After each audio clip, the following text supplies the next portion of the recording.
Hello students, I am Dhiren sir. I am going to teach you class 8 science question and answer, short question and answer. So first of all, chapter 2.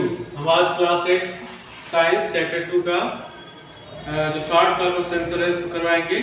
सबसे पहला question है how is curd formed from milk?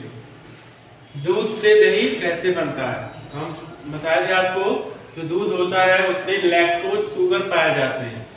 Sugar present होता है तो जब उसमें 1 चम्मच दही डाला जाता है तो दही में हम जानते हैं लैक्टोबैसिलस नामक बैक्टीरिया पाया जाता है जो कि जो शुगर प्रेजेंट होता है मिल्क में उसको एसिड लैक्टिक एसिड पे कन्वर्ट कर देता है तब दूध से दही बनता है. ओके, तो हम लिखेंगे curd is form milk with the help of lactobacillus. ठीक है, किसके द्वारा बनता है? लैक्टोबैसिलस के द्वारा बनता है. As spoonful of curd is added to the warm milk. 1 चम्मच जो दही है वो दूध को गर्म करके उसमें डाला जाता है and set aside for some time, और उसको कुछ घंटे के लिए 5 घंटे 6 घंटे के लिए या 12 घंटे के लिए छोड़ दिया जाता है. Lactobacilli bacteria present in the curd multiply and promote. तो जो लैक्टोबैसिली बैक्टीरिया रहता है वो क्या होता है?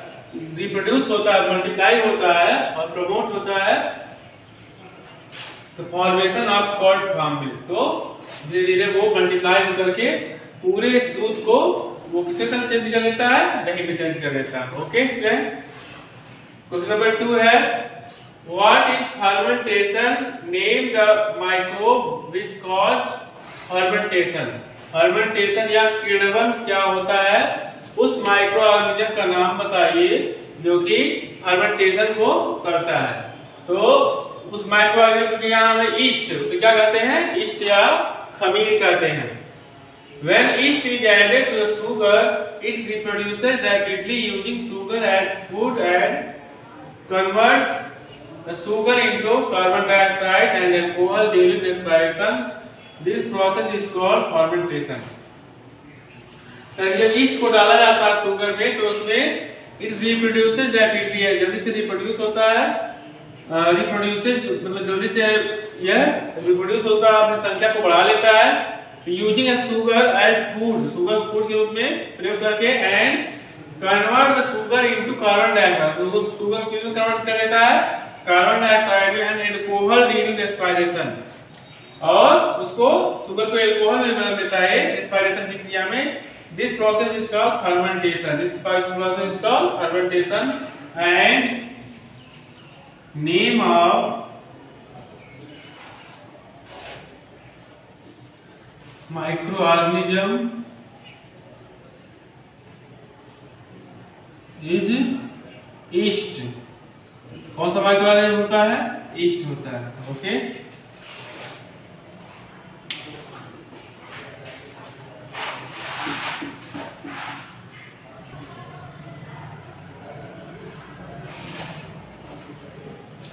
तो उस माइक्रोऑर्गेनिज्म का नाम है ईस्ट नाम है और वो किस ग्रुप से बिलोंग करता है? फंगी ग्रुप से बिलोंग करता है ईस्ट. ओके स्टूडेंट्स, अब नेक्स्ट क्वेश्चन हम देखेंगे.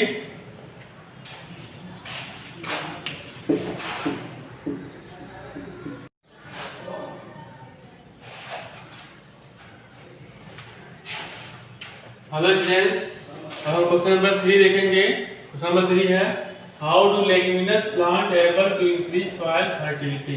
किस तरह जो लेग्यूमिनस प्लांट्स होते हैं वो सॉइल फर्टिलिटी या भूमि की उपजाऊ क्षमता को बढ़ाते हैं.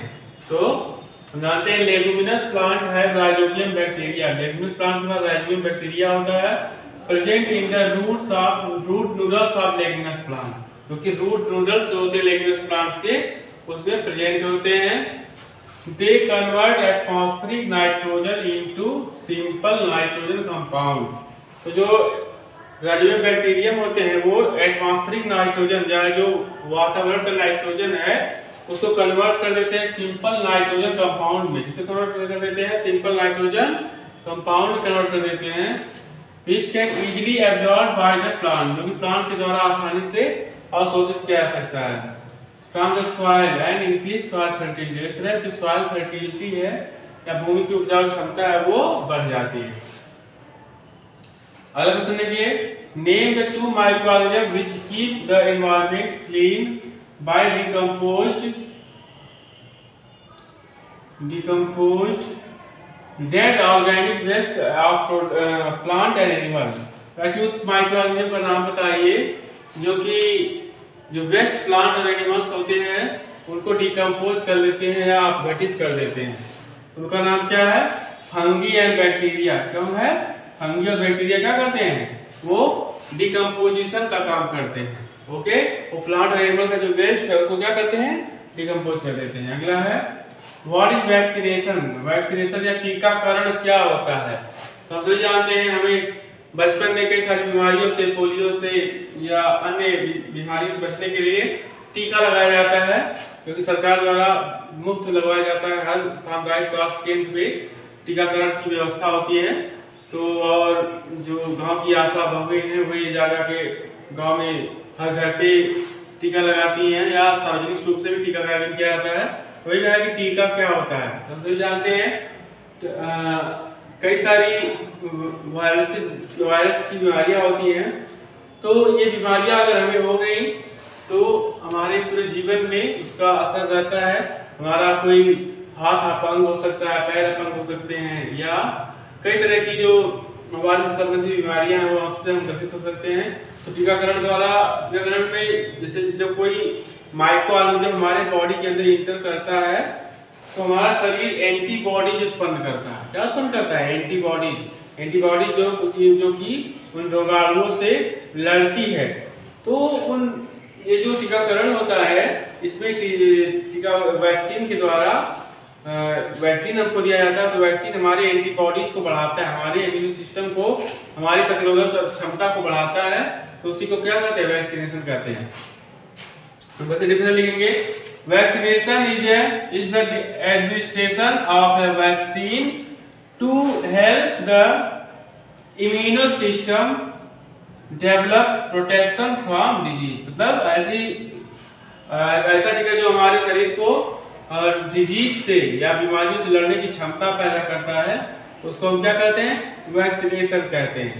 ओके, इसमें हम वैक्सीन के द्वारा हमारे बॉडी की जो इम्यूनो या प्रतिरोधक क्षमता है वो बढ़ती है।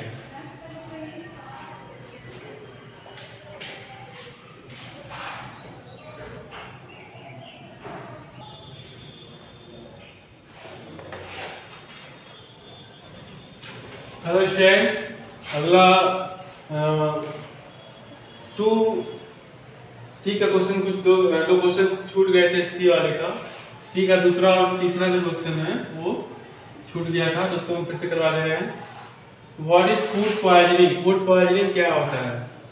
तो हम सब जानते हैं जब कोई भोजन बासी हो जाता है, अधिक देर का खुले में रख देते हैं उसको, तो उस पे जो बैक्टीरिया है या माइक्रोऑर्गेनिज्म वो पड़ जाते हैं, और ये जो माइक्रोऑर्गेनिज्म है वो टॉक्सिक सब्सटेंस या जहरीले पदार्थ उत्पन्न करते हैं, और भोजन क्या होता है? स्पॉइल हो जाता है और उससे गंदा स्मेल आने लगता है और उसका स्वाद होता है वही बदल जाता है।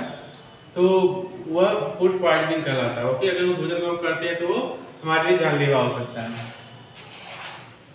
Microorganisms when grow on the food produce toxic substance. Microorganism अगर फूड पे ग्रो करते हैं तो टॉक्सिक सब्सटेंस प्रोड्यूस करते हैं which are harmful for our health, जो हमारे स्वास्थ्य के लिए बहुत ही हानिकारक होता है।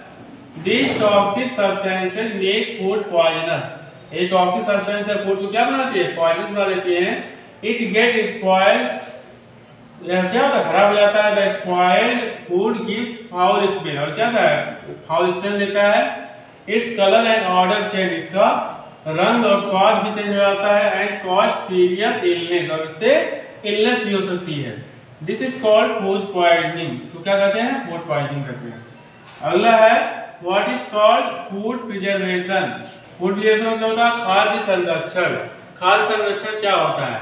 मतलब जो हम फूड आइटम है उनको फिजिकल या केमिकल मेथड से प्रिवेंट करना। मतलब जो फूड आइटम है जैसे राइस है, व्हीट है, या जो कुछ फ्रूट्स हैं, तो उनको बचाना, माइक्रोऑर्गेनिज्म से बचाना, उनको लंबे समय तक रखना हो, क्योंकि हमारे नीड्स के लिए मान ली कोई बाढ़ आ जाता है, कोई आपदा आ जाती है, या सूखा पड़ जाता है। तो अगर हम फूड प्रिजर्वेशन किए रहेंगे तो हमारे पास अनाज रहेंगे, तो हम उसका यूज उस मुश्किल समय के लिए, इमरजेंसी के लिए कर सकते हैं। उसी तरह फूड प्रिजर्वेशन क्या होता है, the process of preventing the food from spoilage, उस विधि से जिसमें हम फूड को बचा लेते हैं स्पॉइलेज से, सड़ने से, यूजिंग फिजिकल और केमिकल मेथड, फिजिकल और केमिकल मेथड के द्वारा, is known as food preservation, को क्या कहते हैं, खाद्य संरक्षण कहते हैं। ओके स्टूडेंट्स, हम 60 वाला क्वेश्चन कराएंगे इसके आगे।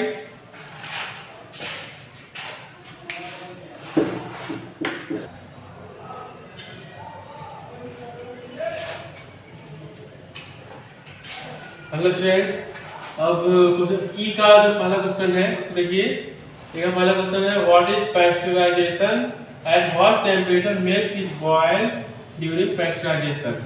पैस्चराइजेशन क्या है, पैस्चराइजेशन मतलब हम जानते हैं मिल्क को बहुत अधिक ताप पे क्या करते हैं, गर्म करके फिर उसको ठंडा कर देते हैं और उसको पैकेट में रख देते हैं, तो बहुत दिनों तक क्या होता है, बहुत दिनों तक वो सेफ रहता है। तो उसी मेथड को क्या करते हैं, पैस्चराइजेशन करते हैं। तो कितने डिग्री सेल्सियस पे गर्म किया था पैस्चराइजेशन मेथड में, तो pasteurization is a process used to preserve milk.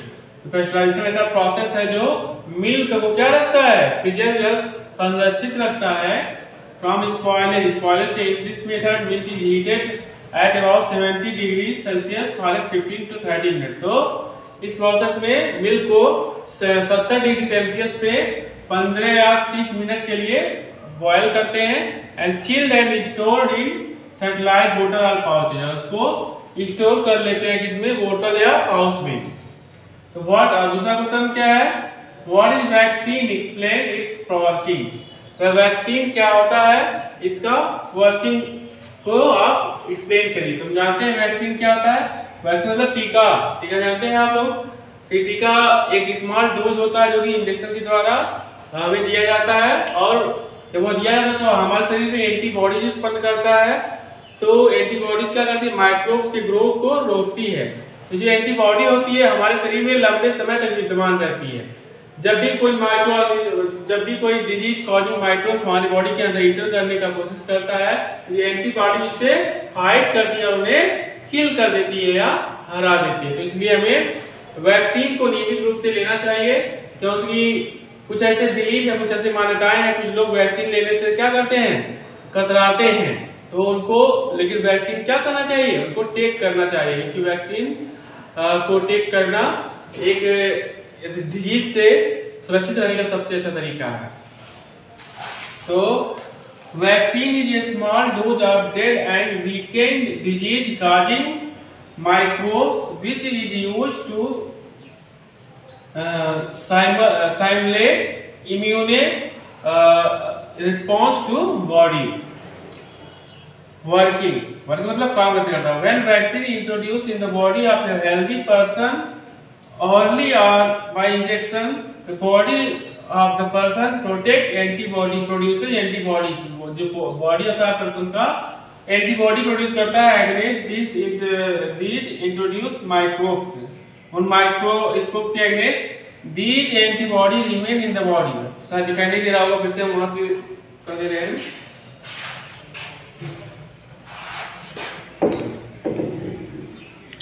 हाँ देखिए,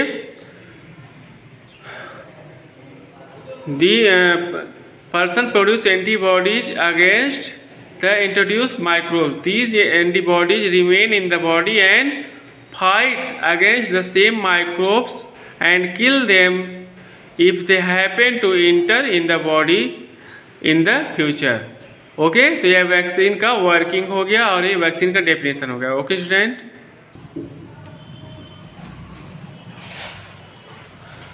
क्वेश्चन थर्ड देखिए, what are viruses said to be a connecting link between living thing and non living thing. Virus को सजीव और निर्जीव के बीच की कड़ी क्यों कहा जाता है। अगला जो क्वेश्चन है, वायरस को सजीव और निर्जीव के बीच की कड़ी क्यों कहा जाता है, क्योंकि virus behave like living thing and non living things both. Virus living thing और नॉन लिविंग थिंग दोनों की तरह बिहेव करते हैं।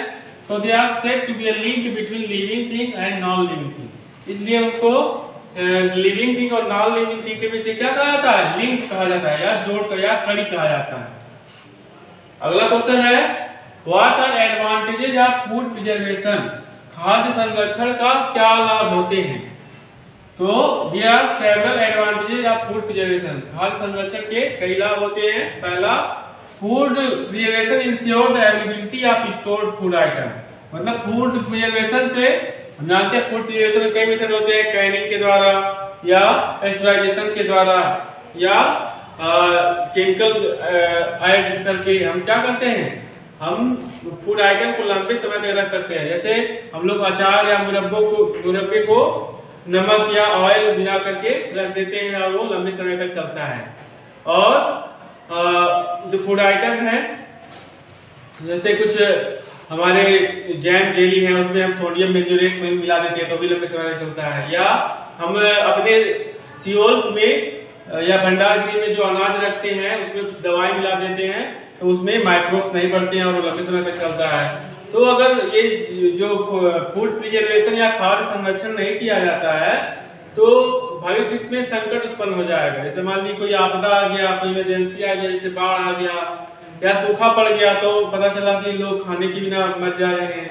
लेकिन अगर इसीलिए गवर्नमेंट क्या करती है, अनाज की खरीदारी पर्याप्त मात्रा में करा के सियोल्स या भंडार गृह में उसको रख देती है और जो कि इमरजेंसी के समय उसको वितरित किया जाता है, बांटा जाता है। तो फूड प्रिजर्वेशन के द्वारा ही यह संभव है कि हम अपने फूड आइटम्स को लंबे समय तक सुरक्षित रख सकते हैं। और आप तो जानते हैं जो मछलियां हैं, समुद्री मछलियां जो कि मैराइन वाटर में रहती है, समुद्र में रहती हैं, उनका शिकार करके अन्य जो लैंड एरिया जो वहां पर पहुंचाया जाता है तो उनको ऊपर नमक का परत नीचे ऊपर नमक रख दिया जाता है, तब वह जल्द मतलब उतने लंबे समय तक यहाँ पर आ पाती हैं। तो और जो फ्रूट्स हैं और देते हैं कि एप्पल हिमाचल से या अन्य पहाड़ी पर्वतीय क्षेत्रों से पूरे देश में पहुंचाए जाते हैं तो भी फूड प्रिजर्वेशन के द्वारा ही उनके यह पॉसिबल होता है कि ये सब जगह समय से पहुंचा सके और उनके अंदर की जो न्यूट्रिएंट है वो भी वेस्ट ना हो। तो दिया several advantage of food preservation. First, food preservation ensure availability of stored food item. दूसरा, the microbes can not grow and reproduce in the fruits and vegetables by proper food preservation. Third method है food preservation prevent the misuse of cereals and fruit. वो जो food preservation misuse को रोकते हैं जो अनाजों और फलों को, और माइक्रोब्स जो होते हैं ग्रो नहीं कर पाते हैं, रिप्रोड्यूस हो पाते हैं फ्रूट्स और वेजिटेबल में पूरा फूड प्रिजर्वेशन से। लास्ट वाला meat and fishes and fruits carry easily by food preservation to long distance. Meat और फ्रूट्स या जो मछलियां हैं उनको लंबे समय तक पहुंचाया जा सकता है। फूड प्रिजर्वेशन की मेथड के द्वारा क्या किया जा सकता है, लंबी दूरी तक पहुंचाया जा सकता है। ओके स्टूडेंट्स, आप लोग पूरा अच्छी तरह से इसको कर लीजिएगा। अब लास्ट क्वेश्चन हम कराने जा रहे हैं।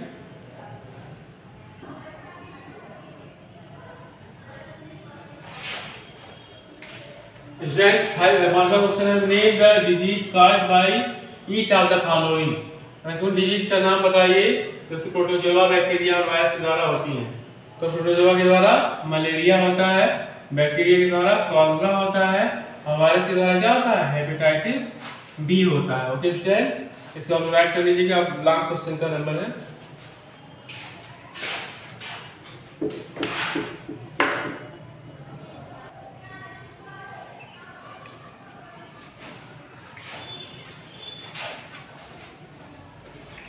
हेलो स्टूडेंट्स, लॉन्ग फर्स्ट का पहला क्वेश्चन है explain the 3 methods of food preservation. खाद्य संरक्षण के 3 विधियों का उल्लेख करिए, व्याख्या करिए। तो सबसे पहले हम हेडिंग डालेंगे मेथड्स ऑफ फूड प्रिजर्वेशन, खाद्य संरक्षण की विधि। तो there are several methods of food preservation given below. तो खाद्य संरक्षण की कई विधियां होती हैं। उनमें से पहला विधि है केमिकल मेथड या रासायनिक विधि। तो रासायनिक विधि में क्या करते हैं, किसी विशेष जो केमिकल होता है उसको डाल करके हम फूड को बचाते हैं। तो Preservation of food is done by certain chemical substances which stop the growth of microorganisms. तो जो chemical substance होते हैं ये क्या करते हैं, जो माइक्रोऑर्गेनिज्म होते हैं उनकी ग्रोथ को ये रोक देते हैं।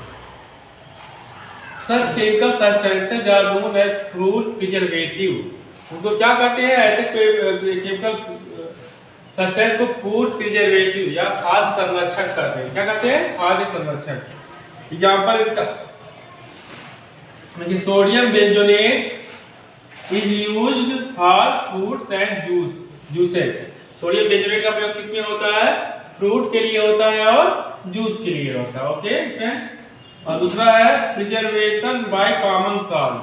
साधारण नमक के द्वारा कैसे प्रिजर्वेशन करते हैं, जानते हैं हमारे यहाँ अचार करते हैं, मुरब्बे करते हैं, और तो उसमें नमक को क्या किया जाता है, अचार में डाला जाता है और कुछ मुरब्बों में भी डाला जाता है। तो इस तरह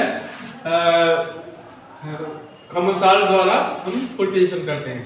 common salt is used for to preserve fish and meat for ages. मतलब इसका समय मछलियों और मीट को प्रिजर्व करने के लंबे समय से होता आ रहा है। In this method meat and fishes are covered with by dry salt. इस मेथड में क्या होते हैं, मछलियों को और मीट को और फिशेज को ड्राई सॉल्ट से, सूखे नमक से ढक देते हैं, which prevent the growth of microbes, जो कि माइक्रोब्स की ग्रोथ को रोक करके उनको बचाता है। तीसरा मेथड है प्रिजर्वेशन बाय शुगर। शुगर के द्वारा कैसे किया जाता है, हम तो जानते हैं sugar reduce the moisture content the food. Sugar क्या करता है, जो नमी रहता है फूड आइटम में उसको रिमूव कर देता है, which inhibits the growth of food, जो कि इनहेबिट्स कर देता है, रोक देता है growth of food spoiling microorganism, जो भोजन को स्पॉइल करने वाले माइक्रोऑर्गेनिज्म उनको रोक देता है।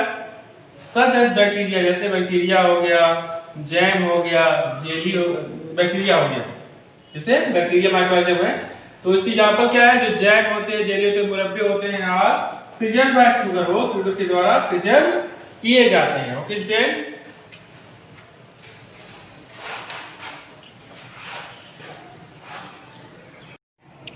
अब देखिए लॉन्ग टू का लास्ट क्वेश्चन है, draw the diagram to show nitrogen cycle. Diagram draw करना है नाइट्रोजन साइकिल को शो करने के लिए। तो इसको टेक्स्ट के माध्यम से करा देना है स्टूडेंट्स, आप लोग उसे कर लीजिएगा। देखिए यहाँ पे नाइट्रोजन साइकिल का डायग्राम दिया हुआ है, इसको अच्छे से आप लोग बना लीजिएगा। ओके, नाइट्रोजन साइकिल या नाइट्रोजन चक्र में क्या होता है, नाइट्रोजन वातावरण में होता है, वो किस विधि से सॉइल के अंदर आता है और सॉइल से किस विधि द्वारा फिर पुनः वायुमंडल में वह वापस चला जाता है। इसी प्रक्रिया को नाइट्रोजन साइकिल या नाइट्रोजन चक्र कहते हैं। तो हम सभी जानते हैं नाइट्रोजन लगभग 78% हमारे वायुमंडल में है, और वो कई मेथड्स के द्वारा आता है। पहला जो मेथड है लाइटनिंग। देखिए नाइट्रोजन एटमॉस्फेरिक नाइट्रोजन है ना, एटमॉस्फेरिक का नाइट्रोजन है, एटमॉस्फेरिक जो है वो लाइटनिंग जब होता है, जब लाइटनिंग बिजली चमकती है तो जो वातावरण में ऑक्सीजन होता है, वातावरण में ऑक्सीजन और वातावरण में नाइट्रोजन है, नाइट्रोजन क्या करता है, वाटर से क्रिया कर लेता है, वाटर से क्या करता है, क्रिया कर लेता है और नाइट्रोजन की कंपाउंड बनाता है। क्या बनाता है, नाइट्रोजन की कंपाउंड बनाता है, compound of nitrogen in the soil. तो इसमें क्या होता है, एटमॉस्फेरिक नाइट्रोजन वातावरण में जब बिजली चमकता है तो वह एक कैटलिस्ट का काम करता है, एक कैटलिस्ट में उत्प्रेरक का काम करता है, और बिजली चमकने से जो वाटर होता है वो क्रिया कर लेता है किससे, नाइट्रोजन से जो वातावरण में मौजूद है, और कंपाउंड बना लेता है। इसको हम ऐसे भी लिख सकते हैं कि इसमें हम लिख सकते हैं N2 plus H2O। N2 plus H2O ये नाइट्रोजन है और ये वाटर है, आपस में क्या होते हैं, क्रिया करते हैं किसमें, लाइटनिंग में क्रिया करते हैं, और क्या बना लेते हैं, नाइट्रोजन की कंपाउंड बना लेते हैं, NO बना लेते हैं। ठीक है, नाइट्रोजन की क्या बना लेते हैं, ऑक्साइड बना लेते हैं।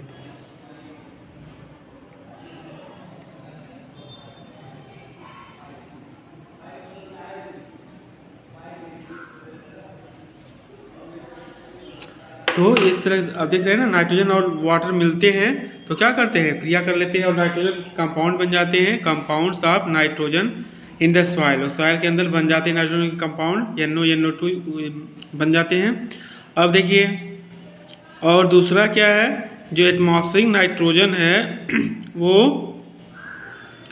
पहला में लाइटनिंग हो गया, दूसरा है nitrogen fixing bacteria fix atmospheric nitrogen and convert into nitrogen compound. दूसरा क्या विधि है, जो नाइट्रोजन फिक्सिंग बैक्टीरिया होते हैं, जैसे राइजोबियम होता है, वो क्या करता है, एटमॉस्फेरिक नाइट्रोजन को फिक्स कन्वर्ट कर देता है नाइट्रोजन कंपाउंड में, और सॉइल के अंदर क्या होती है, मिल जाती है। ओके, अब देखिए एटमॉस्फेरिक नाइट्रोजन क्या हुआ, कन्वर्ट हुआ लाइटनिंग के द्वारा और नाइट्रोजन फिक्सिंग बैक्टीरिया के द्वारा नाइट्रोजन कंपाउंड में, कहाँ किस में कन्वर्ट हो गया, वो compound of nitrogen in the soil में कन्वर्ट हो गया। अब जब सॉइल में नाइट्रोजन पहले गैसियस फॉर्म में था एटमॉस्फेयर में, अब वो कंपाउंड के रूप में घुलनशील रूप में आ गया सॉइल के अंदर।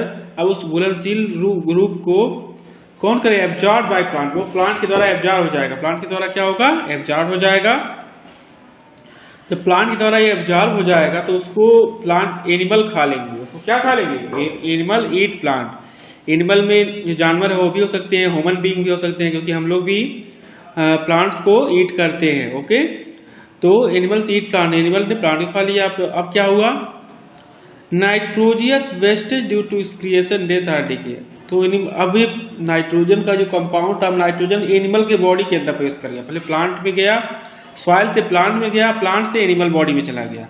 तो एनिमल बॉडी जब क्या करते हैं, उनका डेथ होता है या उनका शरीर जब मरता है, या उनके जो वेस्ट होते हैं, जैसे वेट्स में जो काउ डंग हो गया, फेलो डंग हो गया, उनके वेस्टेज के द्वारा क्या होता है, जो नाइट्रोजन है वो कहाँ चला जाता है, वो फिर सॉइल के अंदर चला जाता है।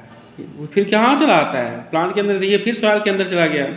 अब सॉइल में जब वो जाता है तो भी मान लीजिए कोई जानवर मर जाता है तो उसको जो बैक्टीरिया होते हैं, फंगस होते हैं, उसको उसके शरीर को अपघटित करते हैं।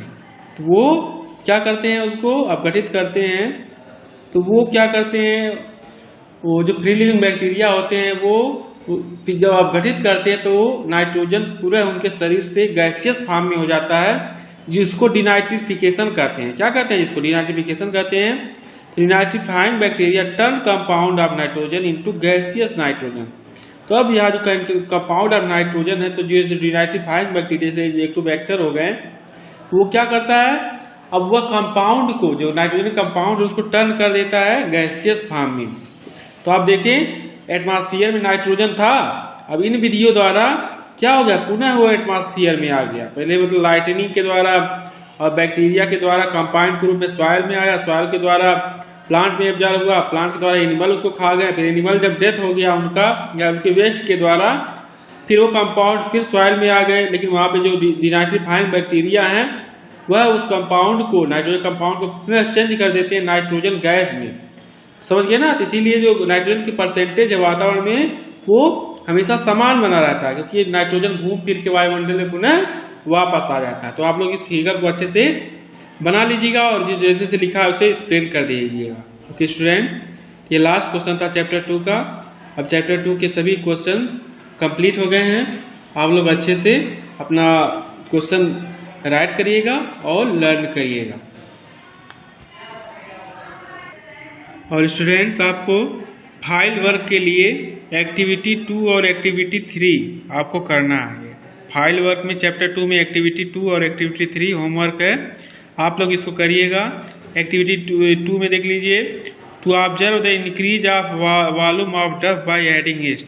इसमें जो डफ होता है उसका जो वॉल्यूम होता है, आयतन होता है, ईस्ट के डालने से बढ़ जाता है, ये आपको दिखाना है। तो आप लोग दिखा दीजिएगा, इस फिगर एक पेज पे बना लीजिएगा, ये फिगर है, और दूसरे पेज पे ये जो एक्टिविटी है जो थ्योरी में लिखा हुआ है उसको आप लोग राइट कर लीजिए। एक्टिविटी 2 और एक्टिविटी 3 है aim to carry out process of fermentation of sugar by yeast. Sugar का जो फर्मेंटेशन है ईस्ट के द्वारा वो आपको करना है। तो इसको भी आप लोग एक पेज पे कर लीजिएगा। ओके स्टूडेंट, यह तो होमवर्क टास्क रहा और सभी क्वेश्चन को अच्छे से राइट करके उसको अच्छे से आप लोग लर्न करिए। ओके।